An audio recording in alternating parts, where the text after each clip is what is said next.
If you've ever been treated like the family ATM while being called selfish, hit that like button and subscribe right now. You're not going to want to miss what happened next. My name is Rachel Kim, and for 6 years I was the family scapegoat. The selfish daughter. The one who never helped despite having a good job. The ungrateful child who forgot where she came from. My older brother Jason was the golden child. Married to Stephanie, a real estate agent. 2 kids, Tyler 8 and Emma 5. They lived in a renovated Craftsman in North Seattle that my parents never stopped talking about. Jason worked in sales at a tech company, making around $110,000 annually. Stephanie's income was inconsistent, maybe $40,000 in a good year. I was the engineer. Software developer at Microsoft, making $165,000 base plus stock options. Single, living in a modest 2-bedroom condo in Redmond. No kids, no spouse, just me and my career. Which made me the perfect target. Every family dinner, and there were many, my mother insisted on twice-monthly gatherings, included some version of the same conversation. Jason would mention his kids' activities, the new deck he was building, the vacation they were planning. Mom and Dad would beam with pride, asking questions, offering to help with the grandkids. Then attention would turn to me. Rachel, when are you going to settle down? Rachel, you make all that money and still live in that small place? Rachel, your brother could use help with his mortgage. You know how expensive things are with 2 kids. I'd smile tightly and change the subject. Every single time. Because here's what they didn't know. I'd been helping them for 6 years. Extensively. Secretly. And they had no idea. It started in 2018. Dad had a health scare. A minor stroke that left him unable to work for 8 months. He was 62, not yet eligible for full retirement benefits. Mom worked part-time as a library aide, making maybe $25,000 annually. They had a mortgage on their Ballard home, $2,800 monthly, and were 2 months behind when Dad called me, his voice shaking. Rachel, we're going to lose the house. The bank sent a foreclosure notice. How much do you need? $5,600 to catch up. And we still don't know how we'll make next month's payment. I didn't hesitate. I'll handle it. We'll pay you back. Don't worry about it, Dad. Just focus on recovery. I paid the $5,600 immediately. Then I set up automatic payments from my account to their mortgage company. $2,800 monthly. Every month. Without telling them. I also paid their property taxes when they fell behind. $8,400 annually. Their homeowner's insurance. $1,800 annually. When their roof needed replacing, $18,000. When their HVAC system died, $9,000. Over 6 years, I'd paid $247,200 for their expenses. But I never mentioned it. I let them think Dad's partial disability checks and Mom's library salary were covering everything. Because I wanted to see something. Would they appreciate me without knowing what I was doing? Would they value me just for being their daughter? The answer was brutal. Jason, meanwhile, lived beyond his means. The Craftsman house cost $780,000. Purchased in 2017 with a mortgage they could barely afford. The new deck, the annual Hawaii vacations, the $60,000 SUV, Tyler's private soccer league, Emma's gymnastics. All of it was financed by credit cards and home equity loans. My parents praised his success constantly. Jason's doing so well, Mom would say. Providing such a beautiful life for his family. Meanwhile, Jason would make snide comments about my lifestyle. Must be nice having all that money and no responsibilities, he'd say, his tone just friendly enough to avoid being called out. Rachel's sitting on her pile of gold like a dragon. Stephanie would laugh. A little too hard, a little too mean. Mom and Dad would smile uncomfortably but never defend me. The comments escalated over time. At Christmas 2023, Jason announced they were planning a 2-week European vacation. London, Paris, Rome. How are you affording that? I asked innocently. We work hard, Stephanie snapped. We deserve nice things. Unlike some people who just hoard their money, Jason added, looking directly at me. I said nothing. Let it slide like I always did. But Mom's next words hit differently. Rachel, you could learn something from your brother. He knows the importance of family experiences, of creating memories. You're so focused on yourself. I'm focused on myself? You never offer to help. Never ask if we need anything. Just keep your money to yourself. She shook her head sadly. I raised you better than that. Something cold settled in my chest. But I smiled and changed the subject. That night I went home and pulled up my financial records. Every payment I'd made for my parents over 6 years. Every mortgage payment, every tax bill, every insurance premium, every emergency repair. I organized them chronologically. Created a spreadsheet with dates, amounts, and purposes. Printed everything out. 6 years of bank statements and canceled checks, 147 pages total. Then I made copies. Multiple copies. Because if they wanted to call me selfish, I was going to make sure they understood exactly what that word meant. The breaking point came in March 2024 at the twice-monthly family dinner. This time at my parents' house. The house I'd been paying the mortgage on for 6 years. Jason and Stephanie arrived late as usual. The kids ran wild in the backyard. Mom cooked her usual spread, Korean food that took hours to prepare. Dad sat at the head of the table looking tired but healthier than he'd been in years. Dinner started normally. Updates about the kids, Jason's latest sales numbers, Stephanie's new real estate listing. Then Stephanie turned to me. Rachel, we need to talk about something. Okay. Jason's company is doing layoffs. He might lose his job in the next quarter. My stomach dropped. I'm sorry, Jason. That's terrible. We're going to need help, Jason said, not looking at me. The mortgage, the bills were stretched thin. How can I help? Money, obviously, Stephanie said, her tone sharp. You make way more than us and have no expenses. We need about $5,000 a month until Jason finds something new. $5,000 a month? Is that a problem? Jason's voice had an edge. We're family. Drop a comment and let me know where you're watching from tonight. I don't have $5,000 a month to spare. Bullshit, Stephanie interrupted. You make $165,000 and live alone in a tiny condo. Where does all your money go? That's my business. Rachel. Mom's voice cut through. Sharp, disappointed. Your brother needs help. This is what families do. We help each other. I help. No, you don't, Mom continued. You've never helped. Not once in all these years. You just keep your money to yourself, living your comfortable little life while the rest of us struggle. The accusation hung in the air like poison. Dad nodded slowly. Your mother's right, Rachel. You've been selfish. We raised you better than this. Jason leaned back, vindicated. Stephanie crossed her arms, satisfied. I looked at each of them. At their certainty. Their absolute conviction that I'd never helped, never contributed, never sacrificed. I've been selfish, I repeated slowly. Yes, Mom said firmly. And it needs to stop. Family comes first. Not your savings account. I reached into my bag. I'd brought it knowing this conversation was coming, feeling it building for weeks. I pulled out my folder. The thick one with 147 pages of financial records. Before we continue, I said calmly, I want to make sure I understand. You're saying I've never helped this family? That's right, Stephanie said. Never contributed financially? Never, Jason confirmed. Just kept my money to myself? Yes, Dad said sadly. Your mother and I have been disappointed for years. I opened the folder. Placed the first page on the table. A bank statement from March 2018. This is interesting, I said quietly. Because according to my records, I've been paying your mortgage for 6 years. The room went completely silent. What? Mom whispered. I placed another page down. And another. And another. Creating a paper trail across the dinner table. $2,800 monthly mortgage payment. Every month since April 2018. That's $201,600. Dad's face had gone pale. Rachel. Property taxes. $8,400 annually. 6 years. That's $50,400. You couldn't have, Jason started. Homeowner's insurance. $1,800 annually. 6 years. That's $10,800. I kept placing pages. Kept listing numbers. New roof in 2019. $18,000. HVAC replacement in 2021. $9,000.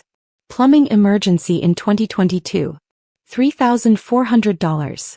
Electrical panel upgrade in 2023. $4,200. Mom's hands were shaking. Why didn't you tell us? I wanted to see if you'd value me without knowing what I was doing. Turns out you didn't. I placed the final summary page on the table. Total, $247,200 over 6 years. But according to you, I've never helped. I've been selfish. We didn't know, Dad stammered. You didn't ask. You assumed. I turned to Jason. And you, living in your $780,000 house, taking European vacations, driving a $60,000 SUV, calling me a dragon sitting on gold. Do you know why I don't have $5,000 a month to spare? Because I've been paying Mom and Dad's mortgage so they wouldn't lose their home. Jason's face had gone red. You should have told us. Why? So you could ask for more. I pulled out another document. Speaking of which, there's something else we need to discuss. This document was different. Thicker. With an official bank logo. 3 months ago, I requested a full accounting of Mom and Dad's mortgage. Wanted to make sure my payments were being applied correctly. I slid it to the center of the table. That's when I discovered something interesting. Dad reached for the document with trembling hands. In 2020, someone took out a home equity line of credit against Mom and Dad's house. $85,000. Then another one in 2022. $104,000. Total, $189,000 in loans secured by their property. That's not, Mom started. The applications were submitted digitally. Using Dad's name, his social security number, his income information. The money was transferred to an account at a different bank. I pulled out another page. An account registered to Jason and Stephanie Kim. The silence was deafening. You stole from them, I said flatly, looking at Jason. You took out loans in Dad's name, using his identity, and pocketed the money. I didn't steal, Jason's voice cracked. I borrowed. I was going to pay it back. With what money? You can't even pay your own mortgage. Dad said I could use his information. No, I didn't, Dad said, his voice hollow. I never said that. I didn't even know about these loans. Stephanie's face had gone white. Jason told me you approved it. I didn't approve anything. Dad's voice rose, something breaking in it. Rachel's been paying our mortgage. How could I approve loans when I didn't even know the mortgage was being paid? Because you had access to their computer, I said coldly. Their passwords. Their personal information. You've been in this house twice a week for years. You knew they weren't paying attention to their finances because Dad's been recovering and Mom's been overwhelmed.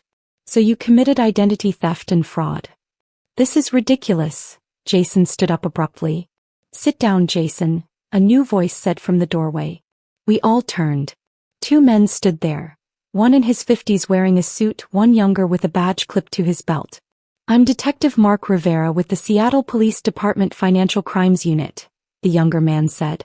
This is Robert Chen from Pacific Northwest Bank's Fraud Investigation Department.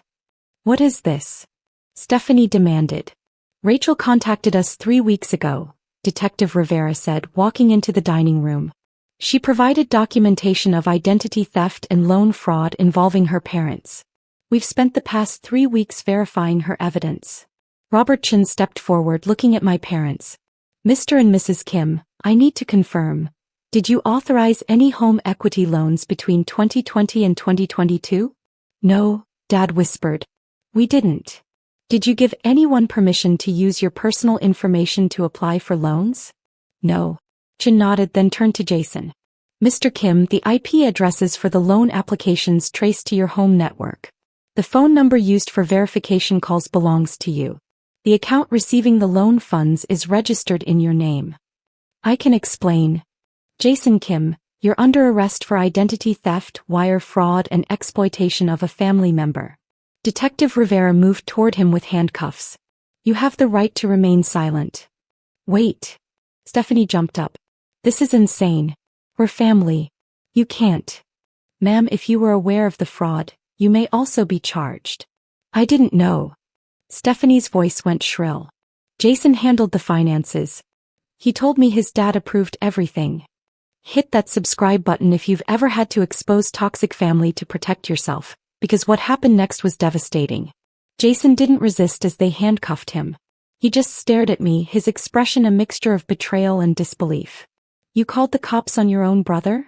You stole $189,000 from our parents using Dad's identity. What did you think would happen? I was going to pay it back. When? After the European vacation? After the new deck?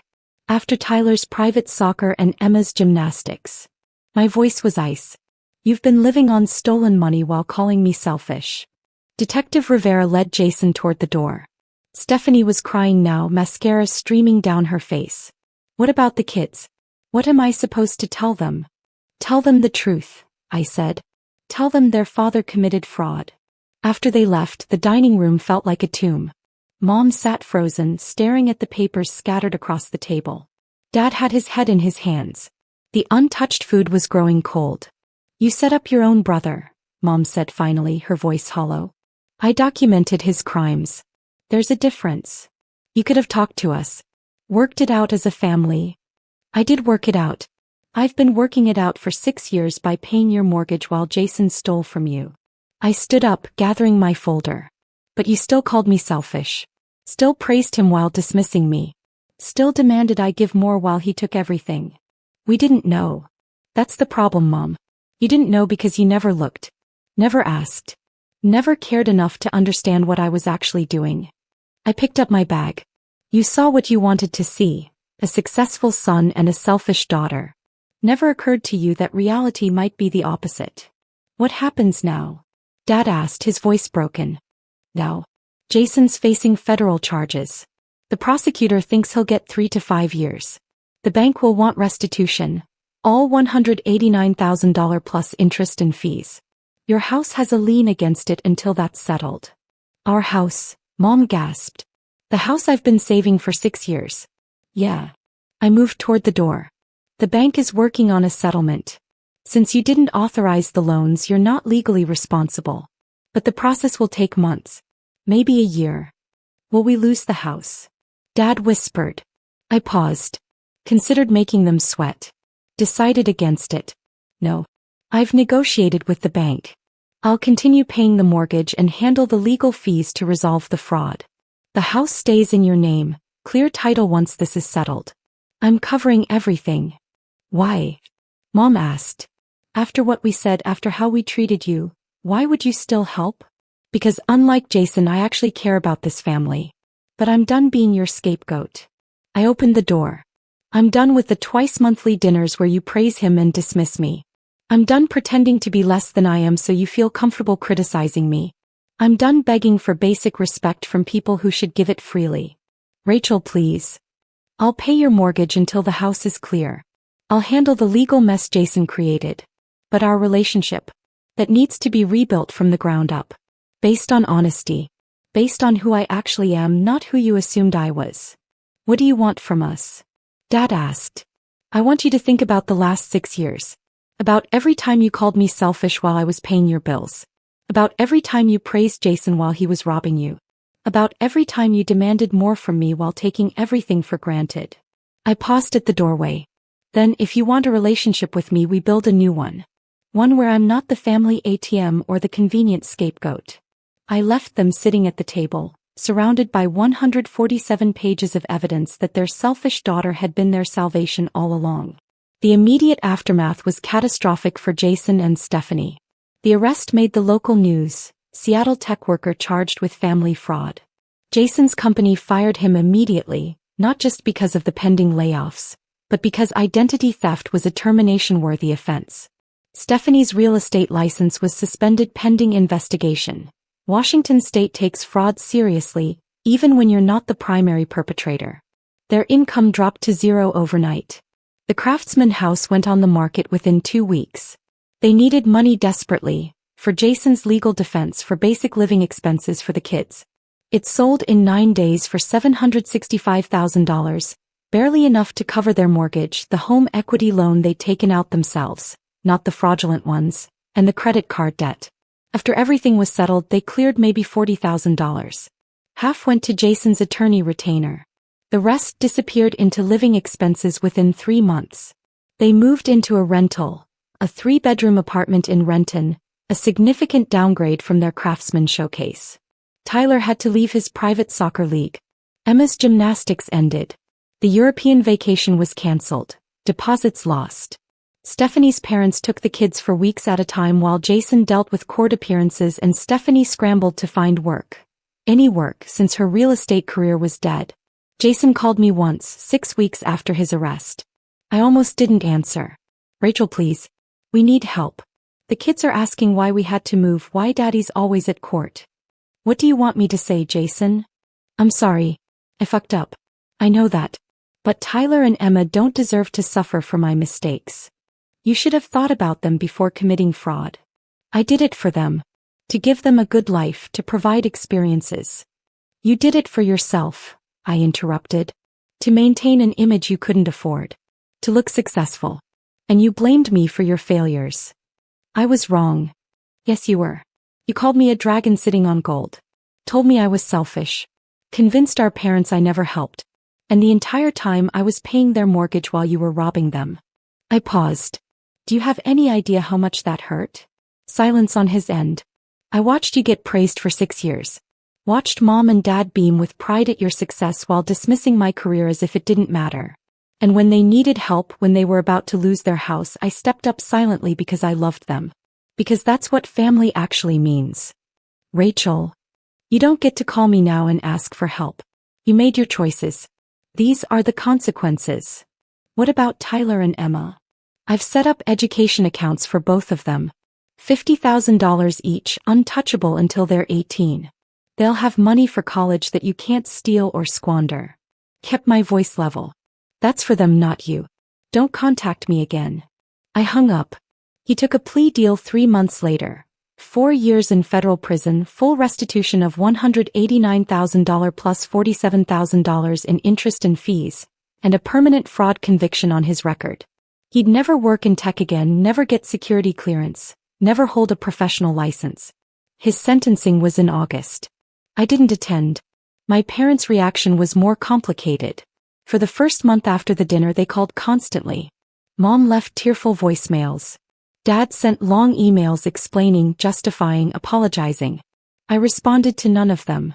I continued paying their mortgage. Handled the legal proceedings to clear the fraudulent loans from their property. Paid for the attorney who represented them in the fraud case. But I didn't visit. Didn't call. Didn't attend any family gatherings. In May, 2 months after the explosion, Mom showed up at my condo. I saw her through the security camera, standing at my door looking older and smaller than I remembered. I considered not answering. But I opened the door. Rachel, please. We need to talk. I let her in. I said nothing. We sat at my small dining table, the one Jason had mocked as sad, compared to his custom-built farmhouse table, and the silence stretched between us like a chasm. Your father and I have been in therapy, Mom said finally. Processing what happened. Understanding our role in it. Okay. We enabled Jason. For years. We saw his spending and never questioned it. We praised his lifestyle without asking how he afforded it. We wanted so badly for him to be successful that we ignored the warning signs. And me. We took you for granted. Her voice cracked. We assumed you were fine because you seemed fine. You had a good job, a stable life. You didn't ask for anything. So we thought you didn't need anything. I needed respect. I needed to be seen. I know that now. Tears were forming. We treated you like an ATM and a scapegoat. We praised Jason's performance while dismissing your actual accomplishments. We demanded more from you while expecting less from him. Why? Because he was louder. More visible. He made us feel like successful parents with his big house and his kids and his lifestyle. You were quiet. Independent. You didn't need us, so we convinced ourselves you didn't want us either. I said nothing. Let her sit with that truth. I don't expect forgiveness, Mom continued. I don't deserve it. But I want you to know I see what we did. I see what you did for us. And I'm ashamed. Deeply, horribly ashamed. 6 years, I said quietly. 6 years I paid your bills. Saved your house. Covered your emergencies. And you called me selfish. Do you understand how much that hurt? I do now. Do you? Because it wasn't just the money. It was the complete dismissal. The assumption that I didn't care, that I wasn't contributing, that I was just hoarding my success while you all struggled. when the reality was the opposite. I know. And when Jason needed help, you immediately demanded I provide it. No question about whether I could afford it. No acknowledgement of what I might already be doing. Just an assumption that I owed him, owed you, owed everyone everything while getting nothing in return. Not even basic respect. Mom was crying fully now. What do you want from me, Rachel? What would make this right? I want you to understand that you can't undo 6 years of damage with one apology. I want you to recognize that I needed a mother, not a critic. I needed support, not demands. I needed to be seen as a person, not a resource. I paused. And I want you to understand that I'm not willing to go back to the way things were. What does that mean? It means no more twice-monthly dinners where I'm expected to perform. No more comparisons to Jason. No more assumptions about my life or my choices. If we rebuild this relationship, we do it slowly, honestly, with boundaries. What kind of boundaries? I'll visit once a month. Coffee or lunch, public place, 2 hours maximum. We talk about real things, not just surface updates but actual conversations. You ask about my life and actually listen. I tell you what I need and you respect it. Can I ask questions? About what you've been doing, about your work? You can ask. I'll answer if I want to. But you don't get to judge my answers or tell me what I should be doing differently. She nodded slowly. Your father wants to apologize too. He can. Same terms. And Jason. What about him? Will you ever forgive him? I thought about that. About the years of snide comments, the golden child treatment, the fraud, the blame. I don't know. Maybe. But not anytime soon. He needs to serve his time. Make restitution. Actually change. Then we'll see. He's asking if you'll help with the restitution payments. No. My voice was firm. I'm paying for the legal cleanup because it affects your property. But Jason's restitution is his responsibility. He can get a job when he gets out. Work minimum wage if he has to. Figure out what the rest of us figure out without committing fraud. Mom flinched but nodded. That's fair. We talked for another hour. Carefully with long pauses. She asked about my work. Really asked, listened to my answers without interrupting. I told her about a project I was leading, a promotion I'd received 6 months ago that I'd never mentioned. She looked genuinely interested, genuinely proud. Felt strange, unfamiliar, but not entirely bad. When she left, she hugged me at the door. Thank you for not giving up on us completely. I'm not sure what we'll become, I said honestly, but I'm willing to see. That's more than I deserve. Over the next 6 months, the slow work of rebuilding began. Once a month I met my parents for coffee or lunch. 2 hours, public places, actual conversations. They asked about my projects at Microsoft, my life, my interests. I asked about Dad's health, Mom's work at the library, how they were handling Jason's incarceration. We didn't talk about money. Didn't mention the mortgage payments I continued making. It just happened in the background, acknowledged but not discussed. Dad struggled more with the situation. He'd idolized Jason, built so much of his identity around being the father of a successful son. The fraud conviction shattered that identity. I don't know who I am anymore, he admitted at one of our lunches in October. I thought I'd raised 2 successful kids. Turns out I raised 1 successful daughter and 1 criminal son. And I couldn't tell the difference. You saw what you wanted to see, I said gently. Jason was performing success. I was building it quietly. You valued the performance. I did. And I'm sorry. We kept meeting. Kept talking. The relationship remained careful, bounded, but slowly improving.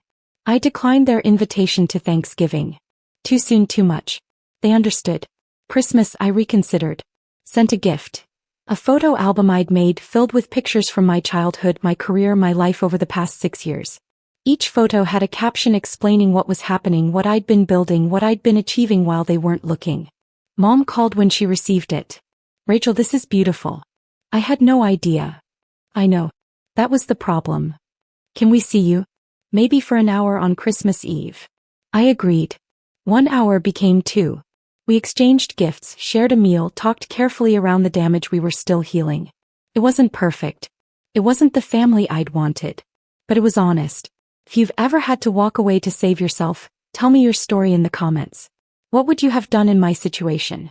Jason was released in January 2028 after serving 3.5 years. He came out to a world that had moved on without him. His marriage to Stephanie had ended in divorce after 2 years. She'd married him for the lifestyle, and when that collapsed, so did her interest. She had primary custody of Tyler and Emma. Jason lived with our parents for 6 months while trying to rebuild. He worked at a grocery store, then a warehouse, cobbling together maybe $35,000 annually. His felony conviction blocked him from most professional opportunities. He wrote me letters from prison. Dozens of them. Apologizing, explaining, begging. I read them all but never responded. When he got out, he called. I let it go to voicemail. He called again. Voicemail. Voicemail. Finally, he showed up at my condo building. Security called me. There's a Jason Kim here to see you. Tell him I'm not available. He says he'll wait. Tell him he can wait forever. I'm not seeing him. He waited for 3 hours before leaving. 2 weeks later, I agreed to meet him. Coffee shop, public place, 1 hour maximum. I told him explicitly, this doesn't mean forgiveness. This means I'm willing to hear what you have to say. He looked different. Thinner, older, harder. Prison had stripped away the arrogant tech bro veneer, leaving something more raw underneath. Thank you for seeing me, he said, his voice quiet. You have 45 minutes. I'm sorry. For everything. For the fraud, for stealing from mom and dad, for all the years of calling you selfish while you were saving us. He met my eyes. I was jealous of you. Your success, your stability, your actual accomplishments. I was performing and you were building. And I hated that you made it look so easy. It wasn't easy. I know that now. I know what you sacrificed. What you paid for. What you gave up to help people who didn't appreciate it. What do you want, Jason? Nothing. I'm not asking for help. I'm not asking for money. I just wanted you to know, I see what I did. I see what I destroyed. And I'm sorry. I studied him. Looked for signs of manipulation, of self-interest. Found only genuine regret and exhaustion. Okay, I said finally. I hear you. Can you forgive me? I don't know. Maybe someday. Not today. That's fair. He stood to leave. For what it's worth, Tyler asks about you. He remembers you used to bring him books, play games with him. He doesn't understand why you don't come around anymore. That hit harder than I expected. Tyler's 11 now? 12. Emma's 9. They're good kids. Confused about everything but good. I set up education accounts for them. $50,000 each. I know. Mom told me. That's more than I deserve. It's not for you. It's for them. He nodded. Will you ever want to see them? Maybe. When they're older. When they can understand what happened and make their own choices about family. I paused. But not while they're living with Stephanie, and not while you're still figuring out who you are post-prison. I understand. We parted awkwardly. No hug, no promises. Just an acknowledgement that maybe, someday in years, we might find a way to be siblings again. Maybe. I'm 34 now. Still at Microsoft. Now a senior engineering manager earning $285,000 plus substantial stock options. I bought a house last year. A beautiful Craftsman in Wallingford with 3 bedrooms, a home office and a garden. Paid cash. My parents' mortgage will be paid off next year. 7 years of payments, $235,200 total. The fraudulent loans were resolved. The bank wrote them off as losses, my parents' credit recovered, the title cleared. The house is theirs free and clear. I see them monthly. The relationship is careful but real. They ask about my life. They listen when I talk. They don't compare me to Jason anymore. There's nothing left to compare. Mom retired from the library. Dad volunteers at a community garden. They're figuring out who they are in their 70s without the golden child narrative to define them. Last month, Mom showed someone a photo of me at a Microsoft event. This is my daughter Rachel, she said proudly. She's a senior engineering manager. She's brilliant. It was the first time I'd heard her describe me that way without caveat or qualification. Just pride. Pure and simple. Felt strange. Fern. But good. The money I spent on them, $247,200 over 6 years, could have been a down payment on a bigger house, an investment portfolio, early retirement funding. Sometimes I think about what I could have done with that money if I'd kept it for myself. But then I remember, I wasn't just paying their mortgage. I was testing a hypothesis. Would they love me without knowing what I was doing? Would they value me just for being Rachel? The answer was no. But learning that answer was worth every penny. Because it freed me. Freed me from chasing their approval, from trying to earn love that should have been freely given, from shrinking myself to make them comfortable with my success. I'm not the selfish daughter. I never was. I'm the daughter who saved them, who protected them, who sacrificed for them, while they praised the son who robbed them. And now they know it. The greatest victory isn't making them apologize. It's building a life so solid, so authentic, so true to myself that their opinion, whether praise or criticism, becomes just information, not definition. Jason thought he was the successful one. The golden child. The one who had it all figured out. I was the one who actually built something real. Something sustainable. Something that didn't collapse the moment external validation disappeared. And in the end, that's the only kind of success that matters. The kind you build quietly, honestly, without needing anyone's permission or approval. The kind that survives exposure. The kind that's actually yours.